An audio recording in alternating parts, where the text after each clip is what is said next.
जिनके गुणों के गान में वे वर्धमान महान जिन विचरे हमारे। जीवा जीवाधिकार समापन की ओर है। आप समय सार अनुशीलन में पेज नंबर 482 निकालिए। उक्त छंद में भेद ज्ञान की उपयोगिता जब तक मुक्ति प्राप्त न हो तब तक बताई गई है। तात्पर्य यह है कि ज्ञानी अज्ञानी सभी को भेद विज्ञान की भावना भानी चाहिए। मिथ्यात्व की भूमिका में दर्शन मोह के अभाव के लिए और सम्यक दर्शन होने के बाद चारित्र मोह के अभाव के लिए।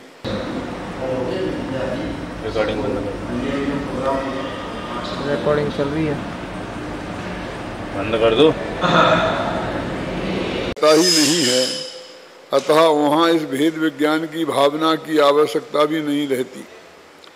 विकल्पात्मक भावना की आवश्यकता नहीं रहती, क्योंकि वहाँ तो भेद विज्ञान का फल संपूर्णतः प्रकट हो गया है।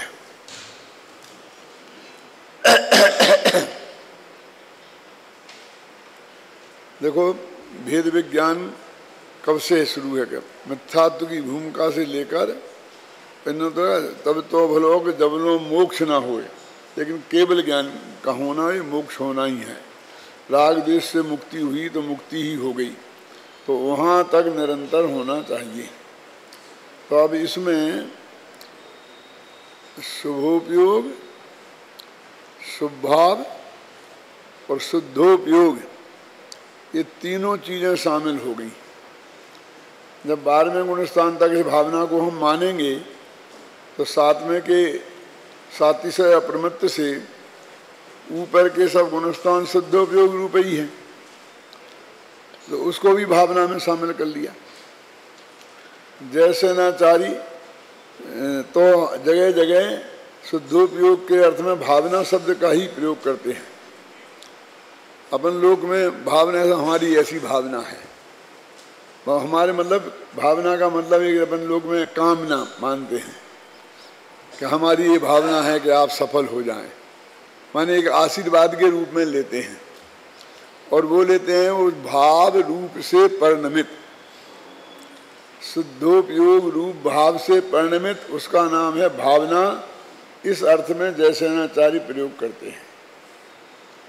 लेकिन ये विकल्पात्मक जो शुभ भाव है, उसमें भी तो ये देह जुदा है, आत्मा जुदा है, ऐसा भेद विज्ञान की भावना ऐसे भी कहते हैं ना। और शुभोपयोग में, शुभ भाव और शुभोपयोग में ये अंतर है कि मिथ्या सम्यक दृष्टि के जो शुभ भाव हैं उनको शुभोपयोग कहते हैं, और मिथ्या दृष्टि के उसको शुभोपयोग नहीं कहकर शुभ भाव कहते हैं। ख्याल में है ना? तो अभी ये कह रहे मुक्ति का मार्ग निश्चय से, व्यवहार से, दोनों नयों से एकमात्र भेद विज्ञान की भावना है। अब इतनी तक तो लोग बर्दाश्त करते हैं, अब और कुछ नहीं। अब यहाँ से थोड़ा झगड़ा शुरू होता है, और कुछ नहीं, वे क्या क्या गिनाओ तो और बड़ा झगड़ा खड़ा होगा। तो वो गिनाए कौन से जाएंगे कि जिस चीज को जगत में लोगों ने मुक्ति का मार्ग मान रखा है, और उस जो भी वो प्रयत्न कर रहे हैं उसको वो समझ रहे हैं कि हम मोक्ष मार्ग का प्रयत्न कर रहे हैं, तो वो सारी क्रियाएं, वो सारे भाव गिनाए जाएंगे और उनको उससे बहुत तकलीफ खड़ी होगी। यही मामला ध्यान के मामले में है। जितनी भी बातें सामने आ रही हैं, अपन तो ध्यान पहले ही लिखा सूत्र में, तत्वा सूत्र में लिखा है कि जो अंतर मुहूर्त को मुनि उत्तम सनन वालों के आत्मसन्मुख परिणाम होते हैं, वास्तविक ध्यान वो है मोक्ष का सीधा साक्षात कारण, है ना। और बाकी ध्यान के नाम पर तो आर्थ ध्यान, रौद्र ध्यान भी है।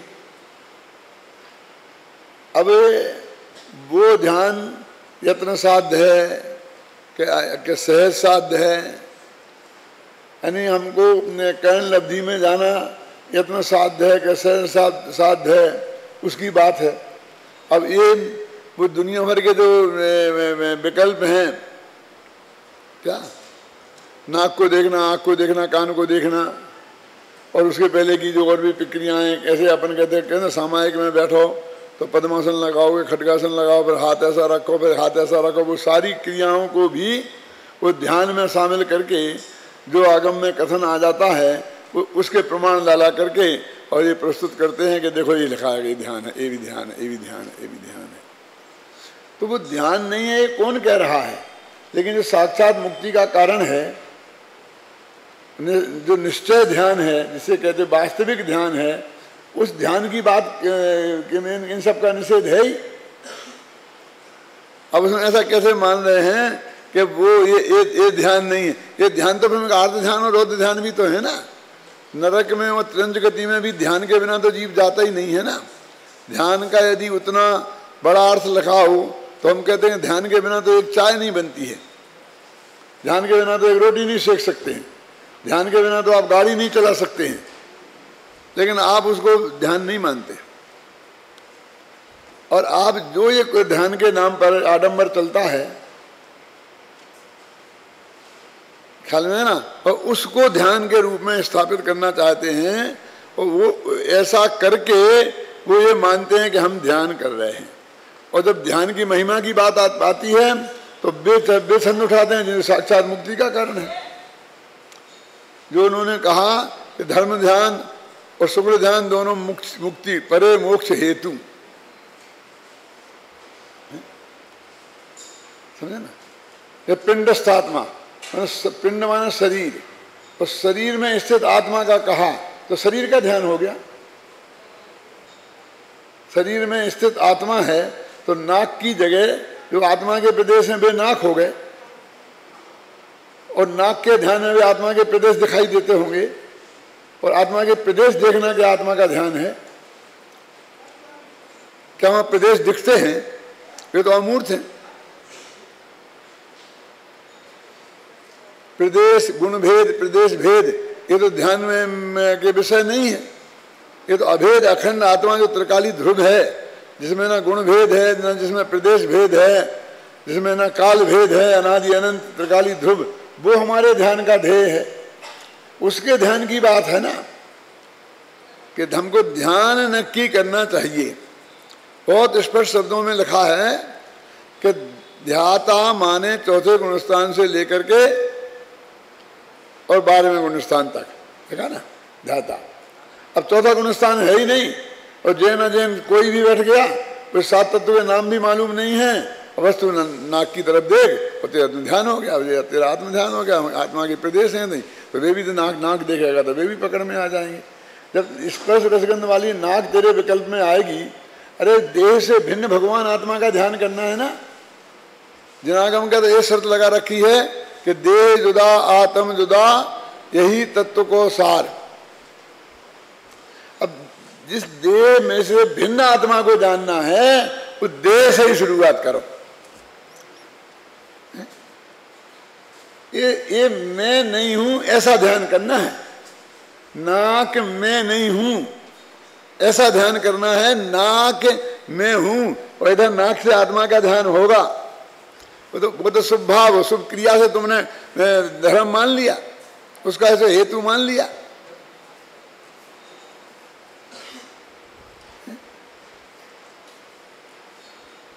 ये बिल्कुल नहीं है। अब मैं आपसे पूछता हूं कि बुद्धिपूर्वक कर्ण लब्धि में प्रवेश किया जा सकता है? कब मैं ऐसा बैठता हूं, अब मैं कर्ण लब्धि में जा रहा हूं, मैं अपूर्व कर्ण में आ गया हूं, मैं अनुवृत्ति कर्ण में आ गया हूं, ऐसा विकल्प वहां रह सकता है?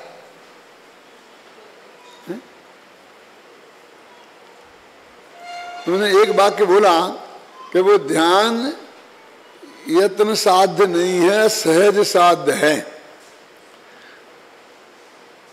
तो उसके भी आगम प्रमाण लगे, ये लिखा, देखो ये लिखा, ये लिखा, ये लिखा, यत्न साध्य है। अब यत्न साध्य है, वो तो कहते उपदेश की भाषा है ना कि प्रयत्न करो, क्यों?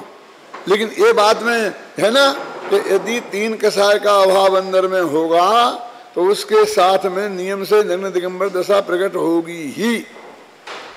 तो हमने तो ये भी लिखा कि दिगंबर भेष दिगंबर हुआ जाता है, दिगंबर होने में और दिगंबर तो धारण करने में फर्क है। क्यों? मेरे कहने का अर्थ यह है कि कपड़े फेंकना इसका नाम मुनि धर्म है कि अंदर में से कपड़ों का अभाव विकल्प हट गया और उस वक्त ये प्रवृत्ति हमारी जगी। तो ये तो निश्चय व्यवहार की संधि पूर्वक कथन है और निश्चय व्यवहार का निषेधक है, तो गारंटी से निषेध करने का उसे अधिकार है। व्यवहार को उसका निषेध करने का अधिकार नहीं है, वो तो प्रतिपादक है उसका, वो उसका निषेधक नहीं है। इसलिए ये भाषा तो आएगी आएगी और आएगी,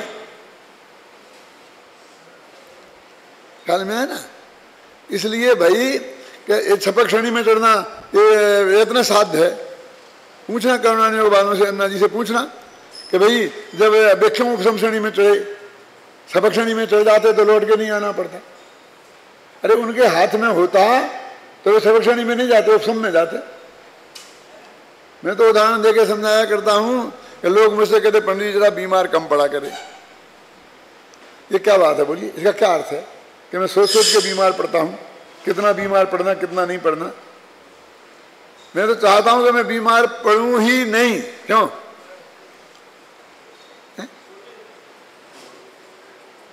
मेरे कहने का मतलब यह है कि कोई आदमी उत्कृष्टता की ही चाह करता है, फिर योग्यता के अनुसार, पात्रता के अनुसार वो जो विकल्प से निर्विकल्प दशा होती है, तो उस वक्त मैं विकल्प से निर्विकल्प में जाऊं, ऐसा विकल्प रहे तो कभी निर्विकल्प में नहीं जाएगा।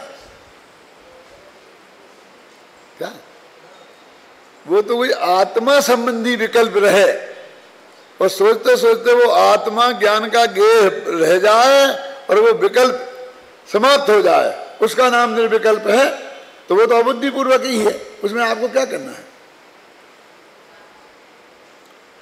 अब साहब ध्यान के लिए लिखा है कि पद्मासन लगा के बैठना चाहिए, फिर चारों तरफ वो समय करते ना, ऐसा ऐसा करना चाहिए, फिर देखना चाहिए, फिर ये करना चाहिए। तो वो साधारण बात है कि भाई कोई नीचे जीव जंतु नहीं हो, चारों तरफ कोई विघ्न बाधा नहीं हो, ये देख लो।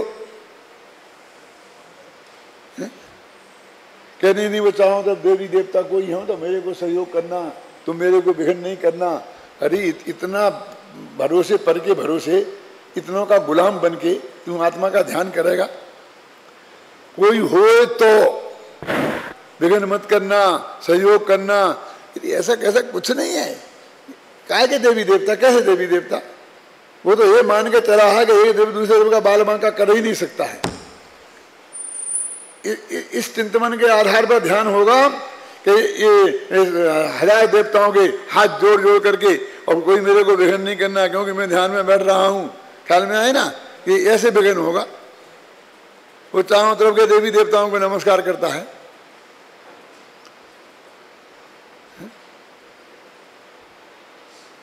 तो ऐसे विकल्प जाल में उलझते हैं।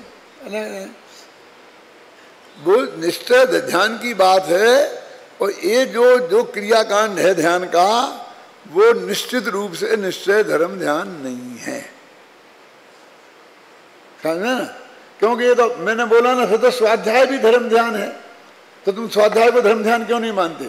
फिर हम ध्यान कर रहे ऐसा क्यों नहीं मानते? और आप लोग सुन रहे, बांचना भी स्वाध्याय है, प्रश्ना भी स्वाध्याय है और धर्मोपदेश भी स्वाध्याय है और प्रश्नोत्तर करना भी स्वाध्याय है। तो ये भी तो धर्म ध्यान के भेद है कि नहीं? आज्ञा विचय, अपाय विचय, उपाय विचय, विपाक विचय, संस्थान विचय, इनके बारे में सोचना, ये भी धर्म ध्यान के भेद हैं कि नहीं?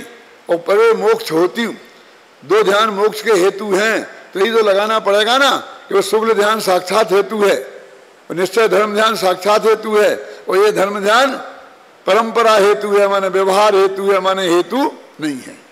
ऐसे ही तो अर्थ है उसका। वो क्या समझते हैं? इतनी मोटा पोथन्ना छाप देंगे प्रमाण ला करके। अरे भाई प्रमाण तो हजारों मिलेंगे। गुरुदेव का यही तो जवाब रहता है, बधी खबर छे, बधी खबर छे। यानी वो सब प्रमाण देखने के बाद हमने जो निर्णय दिमाग में किया है और वो सामने रखा है, उस पर हम अडिग रूप से बिल्कुल सुनिश्चित हैं। आपको विकल्प आता है तो कि ये आगम प्रमाण है, दिखा दो, हम देख लेंगे। 99% तो वो हमारा देखा ही हुआ होगा, आपका सम्मान करने के लिए देख लेंगे, लेकिन उसको देखे जाने बिना हमने कुछ लिख दिया है ऐसा कुछ नहीं है, समझ नहीं ना। तो ऐसे ही यहाँ कहते हैं कि भेद विज्ञान वहां से शुरू होगा, कहां से? वो आंखें फाड़ फाड़ के देख रहा है ना, कौन? गुरु के सामने आकर के मिलेच्छ भाषा वाला, ये क्या कह रहे, तो वहां से शुरू होगा, वो बाद में गुणस्थान तक चलेगा। अब वो भेद विज्ञान का अर्थ क्या लगाना मुझे बताओ आप। वो यहाँ वाला भेद विज्ञान अलग होगा और वहां वाला अलग होगा, और सबका नाम एक भेद विज्ञान दे रहे। मैंने वो शुद्धो 9 में 10 में गुणस्थान का शुद्धोपयोग भी धर्म वो ध्यान है, माने क्या भेद विज्ञान है, और स्वभाव भी भेद विज्ञान है, और जिस दिन पहले दिन पढ़ाया था कि देह जुदा आत्म जुदा, ये भी भेद विज्ञान है। अब उनने कह दिया भेद, अब तुम सारे भेद विज्ञान को एक सा ही मान लो कि वैसा शुद्धोपयोग जैसा यहाँ हो गया होगा, कि यहाँ जैसा विकल्प वहां चलता होगा, तो ऐसी बात नहीं है। अब एक बात है, दूसरी बात है भेद विज्ञान के अलावा कोई, उसको दूसरा नाम भी, तत्व विचार भी शास्त्र टोडरमल जी ने दिया, उसका नाम अध्ययन भी दिया है, आत्मा के संबंध में विचारना, तत्व चर्चा, ये सब कुछ सब दिया ना। लेकिन जो कुछ है वो उसका एक नाम भेद विज्ञान है। जो आप कर रहे हो भेद विज्ञान के लिए कर रहे हो, समझ नहीं ना। तो वो कहते मुक्ति का मार्ग निश्चय और व्यवहार दोनों से भेद विज्ञान है, और भेद विज्ञान में निश्चय वाला अलग है, भेद व्यवहार वाला अलग है, और अपनी अपनी भूमिका के अनुसार उसे निरंतर रहना चाहिए, और कुछ नहीं है। अब एक पॉइंट, अब सवाल ये है कि शास्त्र में ये सारे चीजों को मुक्ति के मार्ग में शामिल करके लिखा है ना। तो मैंने कल थोड़ा उदाहरण दिया था कि बाहुबली ने 1 वर्ष का उपवास किया, समझ लो, उन्होंने ऋषभदेव ने किया, आहार करने भी गए, और वो अंतर्मूर्त भरत चक्रवर्ती ने किया। तो असली मोक्ष मार्ग तो वो ही है जो अंतर्मूर्त किया। अब वो जितना जितना आत्म ध्यान बाहुबली ने और आदिनाथ ने किया, तो उनके वो मोक्ष मार्ग तो है ही, उनके नहीं है ये कौन कहता है। लेकिन जितने काल में उपयोग उनका बाहर आ गया, तो वो उपयोग कहां कहां जा सकता है, उन सबको भी व्यवहार मोक्ष मार्ग में गिना दिया। ऐसा कहेंगे हम कि ये तो ध्यान करते वक्त तो मुनि है, और बाहर आते ही मुनि नहीं रहा, क्यों? आहार को जाते वक्त मुनि नहीं रहा, तो पूरे कोई मुनि धर्म कहेंगे ना, समझ गया? वो तो इसलिए का, और उस वक्त जो उनको मुनि धर्म का पालन करने वाला कहा जा रहा, उनमें जो पूज्यता है वो आहार को जा रहे इसलिए नहीं है, वो 3 कसाय के अभाव रूप शुद्ध परिणति है इसलिए है। अन्ना जी, कुछ लोग ऐसा कहते हैं कि वो अभी अंतर्भूत में आत्मा में चले जाएंगे उसकी वजह से है, वो तो है ही, लेकिन जिस वक्त वे आत्मा में नहीं जा रहे वो खाने में भी उपयोग है, उस वक्त भी वे मुनिराज उतने ही परम पूज्य हैं, क्योंकि उनके 3 कसाय के अभाव रूप शुद्ध परिणति विद्यमान है, मिथ्यात्व के अभाव रूप शुद्ध परिणति विद्यमान है। तो उस शुद्ध परिणति के कारण वे धर्मात्मा हैं। क्योंकि धर्मात्मा शुद्धोपयोग में तो कोई क्रिया होती नहीं, शुद्धोपयोग के बाहर होते हैं तब शुभ भाव होता है और शुभ क्रिया भी होती है। तो शुभ भाव और क्रिया को भी उपचार से मोक्ष मार्ग कह दिया। मोक्ष मार्ग कह दिया माने ध्यान कह दिया, मोक्ष मार्ग कह दिया माने मुनि धर्म कह दिया। इतनी सी तो बात है, वास्तव में वो मुनि धर्म नहीं है। क्या कि लेटन गए तब भी वे मुनि हैं, लेटन करते हुए। हाँ, क्यों? तो लेटन करना की क्रिया है वो पूजनीय है कि उसको जो 3 कसाय के अभाव रूप शुद्ध परिणति विद्यमान है कि वो चली गई, कि उसकी वजह से वो पूजनीय है। बोलो हैं? अब के नहीं साहब बराबर हम तो लोगों को उनके चरणों में झुकते देखा है, अब तुम ये कहते चरण में कुछ नहीं है। अब क्या करें, वहीं आत्मा के प्रदेश हैं और वहीं चरण हैं, अब उन्हें नमस्कार करना है तो अब तुम्हें तो चरण दिखेंगे, हम क्या करें। उसका जो विकल्प है, उसका जो भाव है, वो असंख्य प्रदेश है, उनको भी नहीं है। वो तो भगवान के प्रति बहुमान प्रकट का भाव है, वो तरीका एक नक्की कर दिया। हमारे यहाँ कर दिया कि चरण छूना, उनके यहाँ कर दिया कि ऐसा करना, किसी के यहाँ कर दिया ऐसा करना, किसी ने कर दिया ऐसा करना। हर धर्म ने अपनी अपनी विनय की मर्यादा नक्की कर ली ना, उसकी एक क्रिया। जैसे अपन कोई अच्छा काम होता है ना, ताली पीटते हैं ना, भाई कहते ताली पीटो ताली पीटो। अभी कुछ लोगों में नया ऐसा चला है, मैंने आत्मानंद जी के यहाँ देखा था वहाँ अहमदाबाद में, कि वो ताली पीटने से हिंसा होती है। होती बिल्कुल, जहाँ जीव होंगे वो तो आपने टोका तो होगी ना। तो अब वे क्या करेंगे, तो वो उसके लिए वे स्वागत करने के लिए ताली नहीं पीटेंगे, वे सब ऐसा हाथ उठा देंगे, ऐसा करते हैं। ऐसी पद्धति उन्होंने चालू करी है। मतलब अपन जैसे ताली पीटते हैं ना, स्वागत का माला डाली, तो वे सब ऐसा हाथ उठा देंगे। अब कोई ऐसा भी आएगा कि ऐसे हाथ उठाने से यहाँ भी जीव होंगे, उनका भी हाथ हो सकता है। कोई ऐसा भी कर सकता है कि उसे हाथों में जोर से ऐसा नहीं मारे, वो ऐसे ही कर ले, ऐसा भी हो सकता था। केवल धीरे से ला करके ऐसे जोड़ ले, और नहीं जोड़ना है तो थोड़ी दूर रख ले, आधे इंच दूर रख ले, क्या फर्क पड़ता है।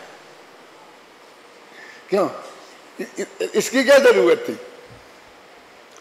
ठीक है, उन्होंने कर दिया, चलता है। मेरे क्रिया कुछ भी नक्की कर दी, उससे क्या लेना देना है। वो तो हृदय में जो अनंत बहुमान है, वो भी स्वभाव है। अब उसकी बात है ख्याल में, है ना। असली विनय तो आत्मा में जाना ही है। विनय तब लिखा ना, वो सब उसमें ज्ञान विनय, दर्शन विनय, चारित्र विनय है। तो मेरे कहने का अर्थ यह है कि वो जो जिन जिन क्रियाओं को ध्यान या धर्म कहा जाएगा, वो उनकी क्रियाएं हैं कि जो कच्चे थे, घबराना नहीं, जो लगातार ध्यान में गए तो अंतर मुहूर्त तक नहीं बैठ सकते थे, और जिनको 1000 वर्ष की प्रैक्टिस के बाद वो दिन आना था कि वे अंतर मुहूर्त तक लगातार अपने आत्मा में पहुंचेंगे। तो भी 1 वर्ष तक क्या करेंगे। अब वो काल तो है ही ना, तो उस वक्त उनका क्या होगा, कैसे शुभ भाव होंगे, कैसी शुभ क्रिया होगी, और कहाँ तक अशुभ भी हो सकते हैं। उन सबको उनने वहाँ व्यवहार मोक्ष मार्ग की संज्ञा दी है, और उनका 1000 गुना। हमारे पास 1 प्रमाण मिलेगा तो तुम्हें 1000 मिलेंगी, क्योंकि व्यवहार का वर्णन जन्मागम में 1000 गुना है। इसलिए उन लोगों का कभी कल्याण संभव नहीं है कि जो वो पेड़ ला करके हमें दिखाना चाहते हैं। अरे बे तो और हजारों पेड़, उतने से ज्यादा हम निकाल के बता दें अभी 5 मिनट में उन्हें, क्योंकि वही वर्णन ज्यादा है ना। देखो मैंने लिखा है धर्म के दर्शन किताब में, अभी चिंता मत करना, 1-2 दिन और जो चलेगा तो चलेगा, क्या फर्क पड़ता तुमको, तुम्हें तो समझना है ना वस्तु का स्वरूप। कि हमें नाटक के दृश्य पे यहाँ पर क्रोध समझाना है कि उन्हें बहुत गुस्सा आ गया भरत चक्रवर्ती को। अब वो गुस्सा तो आत्मा में आया, अब हमें स्टेज पे दिखाना है, माने दृश्य काव्य में। एक तो होता मन में आया, आत्मा में आया, वो तो अभी छोड़ो, मन में आया, फिर वाणी में आया, और फिर काया में आया। अब जानते लिखना बोलना ये तो वाणी का काम है। अब वो गुस्से को हम अपनी वाणी में समझाएं आपको, लेखनी से लिखें कविता, और फिर नाटक वाले को दृश्य यहां दिखाना है। अब वो कैसे दिखा रहे हो, आत्मा में क्रोध आता कैसे दिखाए मुझे बताओ। तो जब वो अंदर में क्रोध आता है तब उसके कैसे परिणाम होते हैं, वचन की प्रवृत्ति कैसे होती है और काय की प्रवृत्ति कैसी होती है, ये हम दिखा करके अंदर में क्रोध आया है ये दिखाते हैं। क्या तो हमें क्या दिखाए, बोलने में आए तो वो गालियां बकने लगा, माँ बहन की गालियां, हम ऐसे ही कहेंगे माँ बहन की गालियां बकने लगा, और बहुत गालियां दी, अब कोई सज्जन 2-4 गालियां सुना के भी बता देगा, क्यों? गुस्से को प्रकट करने के लिए। दादा तेरे जैसे मैंने 1000 देखे, ऐसा कह दिया उसने, ऐसा कह दिया, क्यों? कोई इतना ही कह देगा कि वो गुस्सा में आ गया, गालियां बकने लग गया, आंखें लाल लाल हो गई, क्यों? और हम क्या कर सकते हैं यहाँ बैठे बैठे? अब स्टेज पर जिसे भरत चक्रवर्ती का पाठ करना है, वो गालियां बकने लगा, ऐसा कहने से काम नहीं चलेगा, वहां तो उसे गालियां बकनी पड़ेंगी, समझ गया? और आंखें लाल लाल हो गई, ऐसा कहने से काम नहीं चलेगा, उसे आंखें लाल लाल दिखानी पड़ेंगी, दिखानी पड़ेंगी कि नहीं? ओंठ कांपने लग गए, दांत भींचने लग गया, तो ये सारी क्रियाएं करके दिखानी पड़ेंगी ना, तब सामने की समझ में आएगा ये बहुत गुस्सा आ रहा है। और अब वो दिखनी भी चाहिए कितने दूर बैठे हुए लोगों को, उस तरह दिखानी पड़ेंगी कि नहीं दृश्य काव्य में। इसे नाटक को सबसे कठिन माना गया है। गद्य साहित्य का कसौटी है, गद्यम कवीनाम निकसम बदंती, गद्य कवियों की कसौटी है। और नाटक काव्येषु नाटकम रम्यम, काव्यों में नाटक सर्वोत्कृष्ट होता है। और तत्र रम्यम शकुंतला, और नाटकों में शकुंतला नाम का जो नाटक है, किनका? अभिज्ञान शाकुंतल, महाकवि कालिदास का, वो सर्वश्रेष्ठ है, ऐसा आता है। मेरे कहने का मतलब यह है कि अब वो बताइए, अब वो अंदर का दिखाएं कैसे? अब उसका नाम व्यवहार है। अब वो गुस्सा है कि नहीं जो स्टेज पे दिखाया जा रहा है? अब असली भरत चक्रवर्ती को आया होगा और जिन लोगों ने देखा होगा, वो गुस्सा है कि नहीं है? जो आंखों की लालिमा आई, वो मुंह से गालियां बकी, और जो कुछ भी चक्कर चलाया, वो सब गुस्सा है कि नहीं है? बोलो, है ना? है। और अभी अंदर में गुस्सा असली तो वो है। मैं नाटक का उदाहरण क्यों दे रहा हूं? क्योंकि जिसे गुस्सा नहीं आता है, वो जितना बढ़िया गुस्सा आने का नाटक करता है, असली गुस्सा आने वाला वैसा नाटक कर ही नहीं पाता। जैसी आंखें लाल उसकी होती हैं और दिखती हैं आपको टीवी में, क्यों? जैसे आंसू उसके झड़पते दिखते हैं। बेटी की विदाई में जैसी बेटी सिनेमा में रोती है, ऐसी असली बेटी ने आज तक किसी को रो के बता दे मुझे कोई जब जाने। जैसे अंदर में रंच मात्र दुख नहीं है, वो जैसा रोते हैं, क्यों? असली दुख वाले वैसा रो के जानते ही नहीं है, आंखें लाल लाल। अब वहां अंदर तो भाव है ही नहीं, तो बाहर की क्रिया ऐसी भी हो सकती है। बोलो, तो उसे व्यवहार से भी क्रोध नहीं कहा जा सकता, निश्चय से तो है ही नहीं। भरत चक्रवर्ती को जो अंदर में गुस्सा आया, वो तो निश्चय क्रोध है। जो उन्होंने बोला अनाप शनाप वो और जो उन्होंने क्रिया की, चक्र चलाया, ये व्यवहार क्रोध हो गया। लेकिन वो भरत चक्रवर्ती का नाटक करने वाले का ना वहां निश्चय क्रोध है, और निश्चय नहीं हो गए तो व्यवहार का व्यवहार संज्ञा नहीं मानी जाती है, वो तो नकल है, वो तो धोखा है। वो जो रो रही है, रोने के उसे पैसे मिले हैं। वो आके अपने माँ बाप से पूछती है कि मैं ढंग से रोई थी कि नहीं? क्यों? अब ये धर्म में भी ऐसा ही होता है। अभी 99% अभिनय होता है, सब वो ध्यान है। नाक देखने का, बैठ के इड़गी सीधी करने का नाटक करो और उसे ध्यान मानो, फोटो खिंचवा लो, बढ़िया करो, बढ़िया, अच्छा है। और वैसा करते करते असली भी प्रकट हो जाएगा। क्यों? गुरुदेव बोलते हैं उस भाषा में, लेसन खाते खाते अमृत की डकार कैसे आ जाएगी।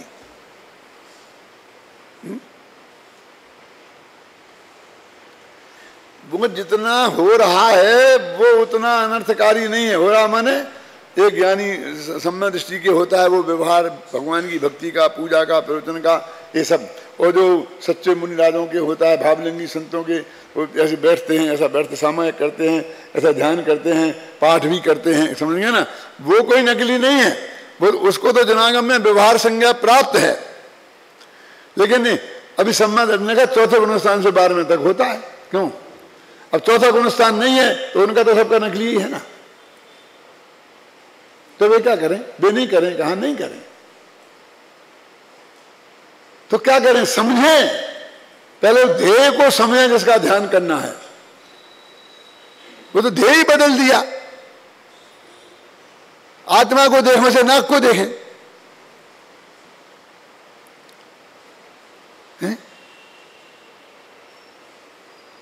ध्येय बदल दिया। तो आत्मा नहीं दिखता है तो उसमें तो योग टिकेगा नहीं, ये जो दिखता है उसे देखें। तो वो तो अनादिकाल से दिख रहा है, वो तो हो ही रहा है, उसमें कौन से गजब की बात हो गई? नाकी से पूरा शरीर देखे ना। मैं छाबड़ा जी को देखूं, बढ़िया ध्यान हो जाए मेरा कि छाबड़ा जी की नाक को देखूं, कि अपनी नाक को देखूं, कि दर्पण के सामने बैठ जाऊं, सारे शरीर को देखूं। वहां असंख्यात प्रदेश नहीं है क्या? नाक ही में है क्या असंख्यात प्रदेश?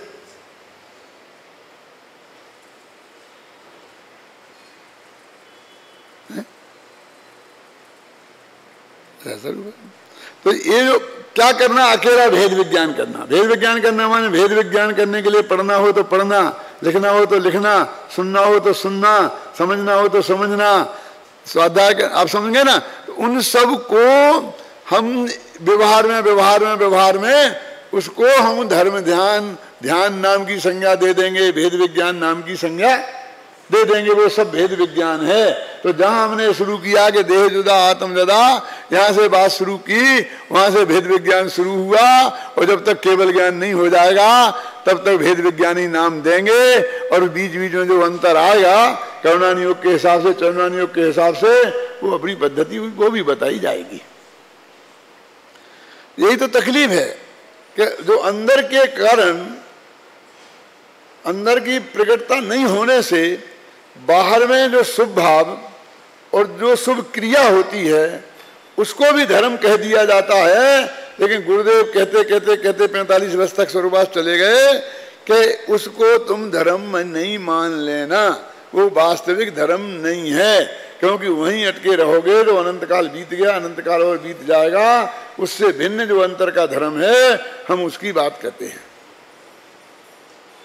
इस प्रकार इस जीवाधिकार का समापन करते हुए आचार्य अमृतचंद्र लिखते हैं कि इस प्रकार जीव और अजीव अलग अलग होकर रंग भूमि से बाहर निकल गए। अभी ये क्या चक्कर है, थोड़ा और पढ़ लेते हैं। आचार्य अमृतचंद्र के समापन वाक्य का भाव स्पष्ट करते हुए जयचंद जी छाबड़ा भावार्थ में लिखते हैं, जीवाधिकार में पहले रंग भूमि स्थल कहकर उसके बाद टीकाकार आचार्य ने ऐसा कहा कि नृत्य के अखाड़े में जीव अजीव दोनों एक होकर प्रवेश करते हैं और दोनों ने एकत्व का स्वांग रचा है। वहाँ भेद विज्ञानी सम्यक दृष्टि पुरुष ने दोनों को पृथक पृथक जाना है, इसलिए स्वांग पूरा हुआ। दोनों अलग अलग होकर अखाड़े से बाहर निकल गए। इस प्रकार अलंकार पूर्व वर्णन किया है। अभी इसको आपको समझने के लिए बहुत बातें समझनी पड़ेंगी। ये अखाड़ा कहाँ से आ गया नाटक में? नाटक तो अखाड़े में नहीं होता, अखाड़े में तो पहलवानी होती है, क्यों? और नाटक तो स्टेज पे होता है। तो वो ये 2000 वर्ष पुराने नाटक की बात है। कौन से नाटक असली यहाँ क्या को नाटक कहा जा रहा है मालूम आपको? ये जो बहुरूपिया आते थे ना पहले, अभी कभी कभी देखे होंगे किसी ने, क्या नहीं? तो वो भेष बदल के आते थे और सारे गांव में बाजार में घूमते थे। बस वो उसका नाम नाटक है यहाँ। वो नाटक वहीं से शुरू हुआ। क्यों? कि वो असली पुलिस इंस्पेक्टर नहीं है, वो पुलिस इंस्पेक्टर बन के आया है, बस ये नाटक है। समझ गए ना? अब उसको, अब ये तुम्हारा नाटक जो आजकल के नाटक है इसे दिमाग में से निकाल दो, नहीं कुछ समझ में नहीं आएगा। तो वो एक व्यक्ति या दो व्यक्ति, जैसे कि दो व्यक्ति मिलकर के, अभी यहाँ दो व्यक्ति लेते हैं क्योंकि जीवाधिकार है। पुण्य पाप अधिकार में एक व्यक्ति लेंगे। तो यहाँ दो व्यक्ति थे, एक का नाम था जीव, एक का नाम था अजीब, है ना? अब दोनों ने मिलकर के एक रूप बनाया। माने दो आदमी थे और वे बनकर के घोड़ा बनना था उनको। अब क्या करें, घोड़ा की तो 4 टांगे होती हैं, तो 2 के बिना तो घोड़ा दिखेगा ही नहीं। तो उन्होंने एक आगे से ऐसा खड़ा हो गया और दूसरा वो पीछे आता ना, ऐसा आके के उसकी कमर पकड़ ली और 4 टांगे दिखने लग गई। इस तरह से घोड़ा बन गया बढ़िया। अब 2 व्यक्ति एक बन के आए, तो वो तो एक कहते हैं यहाँ पर उदाहरण में कि वो पुलिस इंस्पेक्टर बन के आया, जरा जल्दी समझ में आएगा। यहाँ 2 के लिए इतनी बात रहने दो, घोड़ा बन के आया। तो वो जब तक कोई पहचान नहीं पाए तो नाटक है, पहचान लिया तो नाटक नहीं। आप नीचे बैठे हो और सामने वाला श्रीपाल बन के आया है और आपने पहचान लिया कि ये तो महेंद्र है, तो खेल खत्म।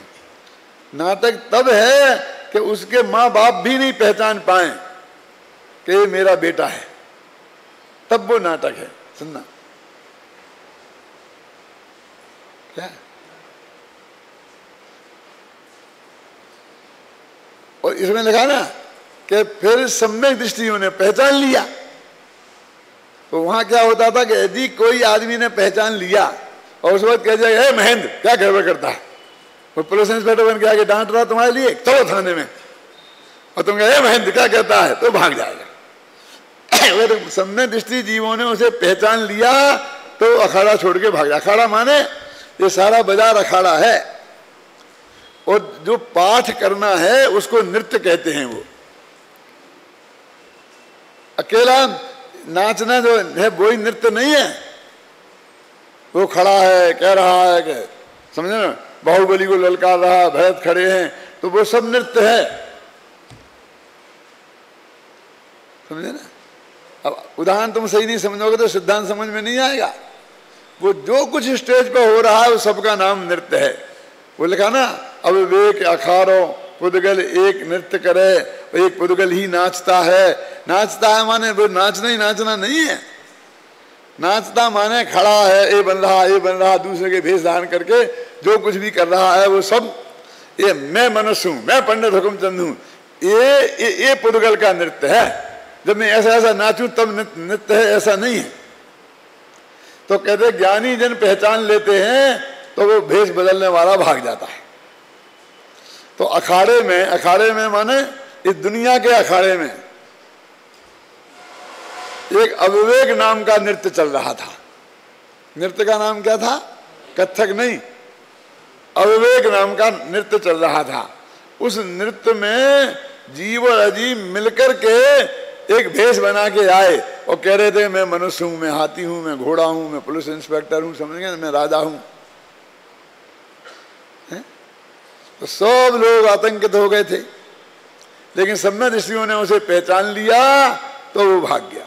कि जब यदि ये जो जीव और अजीब का एकत्व का नाटक है, जब ज्ञानी जीव इसे पहचान लेते हैं, भेद विज्ञान हो जाता है, तो ये मोह का नाचना है, मोह नाचता है, तो मोह का नृत्य बंद हो जाता है, मैंने वो भाग जाता है। पढ़ता हूं देखो फिर द्वारा।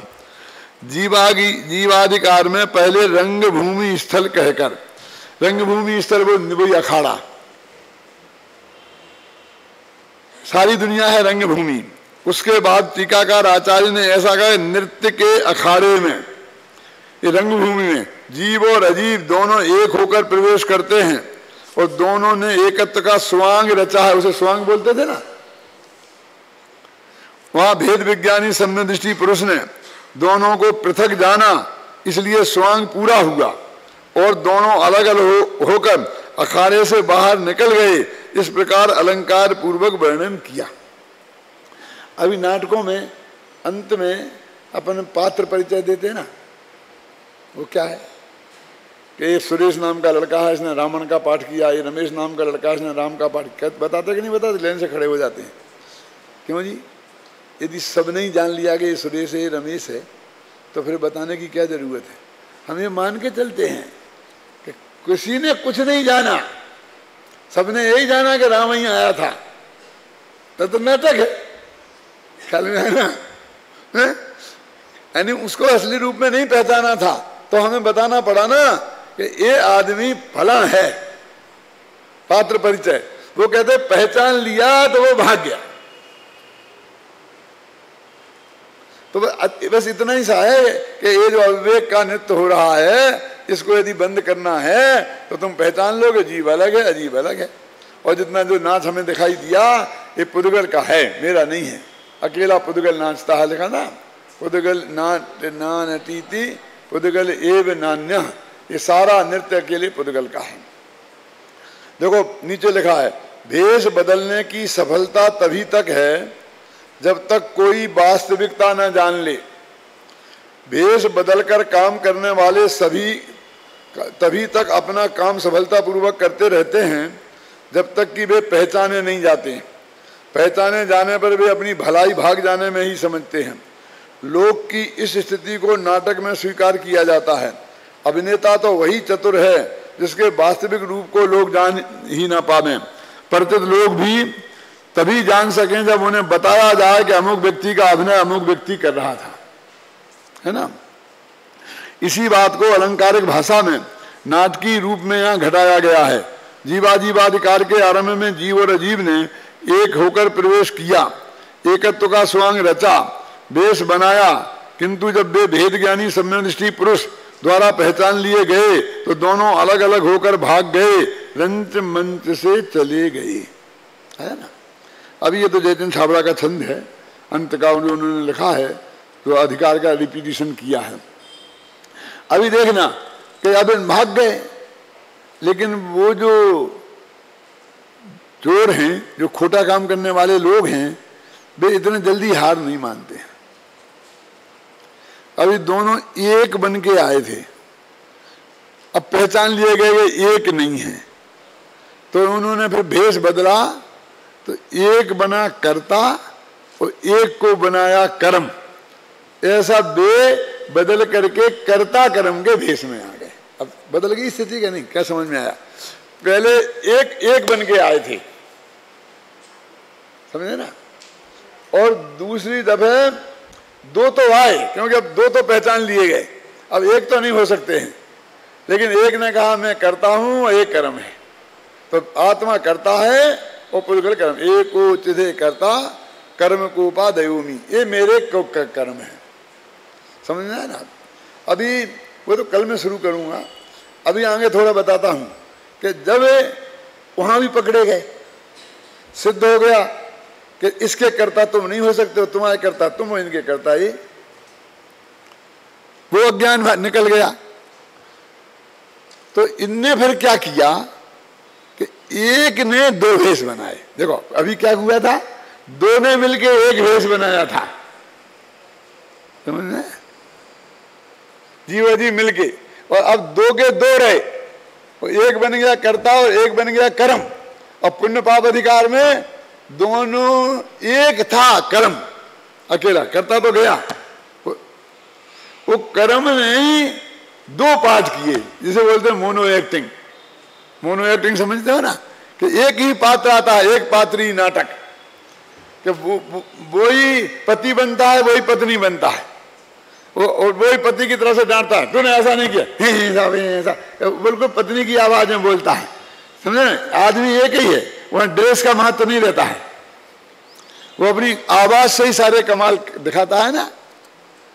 मोनो एक्टिंग में ये खास करके ये जो है ना आकाशवाणी पे चलते हैं, क्योंकि वहां आदमी तो सामने होता नहीं है, जिससे देश का कोई महत्व है नहीं, सारा आप कमाल आवाज का ही है।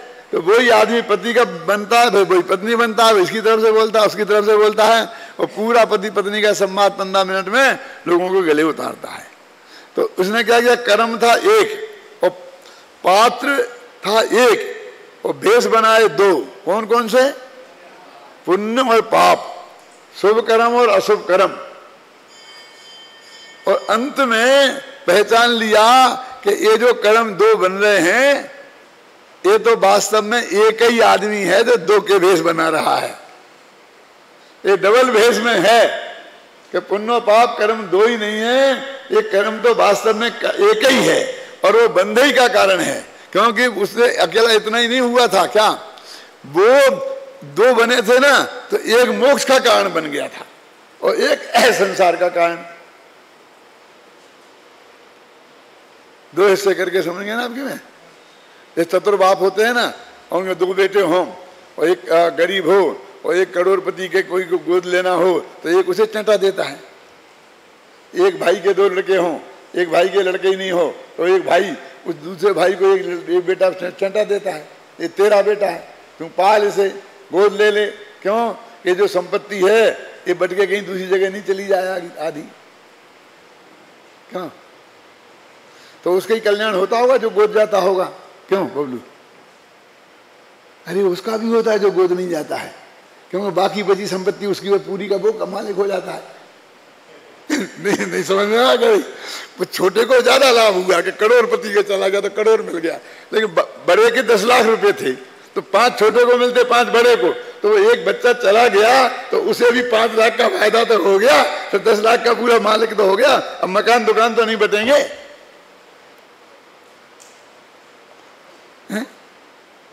तो एक ही कर्म 2, मोक्ष मार्ग पे भी उसे कब्जा करना था, बंद मार्ग पे तो कब्जा उसका था ही। तो उसने ऐसे 2 भेद करके शुभ नाम देके और उसे मोक्ष वाले को गोद दे दिया और सारी कवायद करी। लेकिन वहां भी ज्ञानी ने पहचान लिया कि ये तो एक ही कर्म है जो बंध का कारण है, ये मोक्ष का कारण कोई नहीं है। तो सारा समय सार ये चीजें बंध के कारण को मोक्ष का कारण तुमने मान लिया है, इसके लिए तो समर्पित है। अब तुमने जो ध्यान नहीं है उसको ध्यान मान लिया है, वो तो समझाना है। अब वो नहीं कहें तो कैसे क्या चले? और फिर क्या करो? अब इसके लिए ये करो, अब इसके लिए ये करो। क्या करो? कि करोड़ों कमाओ और लाखों का दान दे दो, हो जाएगा धर्म। मैंने करोड़ों का पाप करो, यदि पुण्य होता हो लाख देने से तो लाख का पुण्य करो, तो इतना ही होगा ना। पाप रहेगा 100 गुना और पुण्य रहेगा 100वां भाग। नहीं, वो ऐसा गणित बताएगा कि 100वां भाग जो पुण्य है वो इससे 1000 गुने पाप को खत्म कर देता है। और वो आएगा चक्कर में। क्यों? समझ में आया कि नहीं आया? ये होता रहता है ना निरंतर। ये धर्म के नाम पर यही तो हो रहा है कि तुम इतना दोगे तो ये करेगा, पति देगा तो पति को पुण्य लगेगा, पत्नी देगी तो पत्नी को पुण्य लगेगा। ये पत्नियों को भड़का कर उन्हें चोरी करना सिखाना है?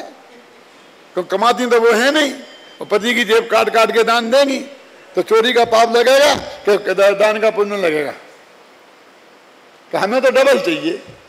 तो हम तो चल रहे बेटा सूली पे, तुझे पुण्य लगे चाहे पाप लगे। हम तो कहें बाप लगेगा तो उसको अलग मिलेगा, बेटे का मिलेगा अलग मिलेगा पुण्य, बच्चे को मिलेगा तो अलग पुण्य।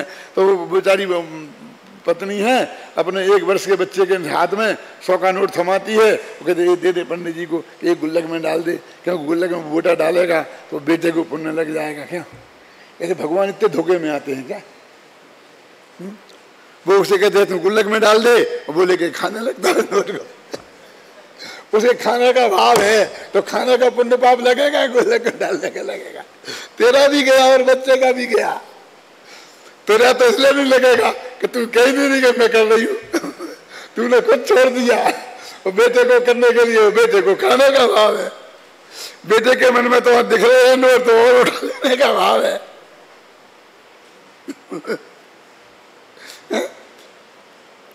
तुमने एक चटक दी भगवान को चढ़ाने के लिए, उसने खा ली।